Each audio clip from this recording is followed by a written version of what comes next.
Does buying on your launch and renting really make sense? A lot of agents might have told you to go for a new property for potential capital gains, but have you ever broken down the cost of renting and buying a new property at the same time? See if it makes sense? Buying new means you will have to wait for the property to build, and at the same time, if you do not have an interim place to stay for free, you will need to rent in the meantime. So let's break down the cost of renting versus buying a resale property today. So there are 4 main components to think about. 1. Your interest fees. 2. Is your maintenance fees. 3. Potential rental costs. And 4. Renovation costs.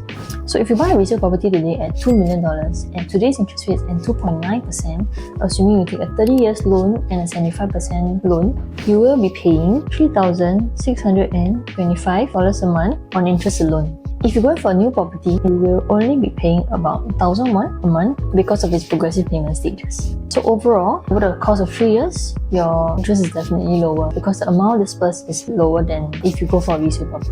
So maintenance fees, you expect to pay about $500 a month for a $2 million property, and for new property you pay $0 a month all the way until you get your keys. So resale property definitely you don't have to rent. For new properties you definitely have to rent, and in today's market you should be looking at something in the $3,000 range if you're not too particular about location, and also for the fact that the rental market is softening a little now. So in terms of renovation, for a resale property you definitely need to put in another $50,000, $80,000 for renovation costs to move in. But for new properties, it's technically $0. You probably only need to do your curtains and your lights when you get your keys, and then you are good to move in with your furniture.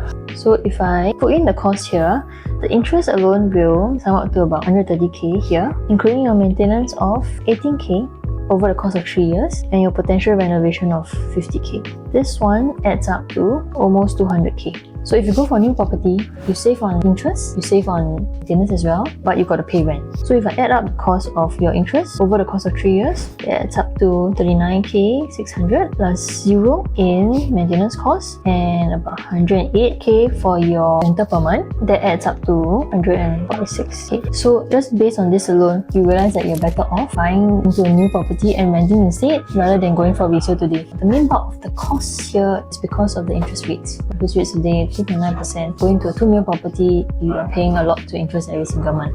Also, because we don't know how the market is shifting right now, going to new will be something safer because you know what the entry price is and you know that only the developer controls the price right now, all the way until it's TOP. So let me know your thoughts on the above.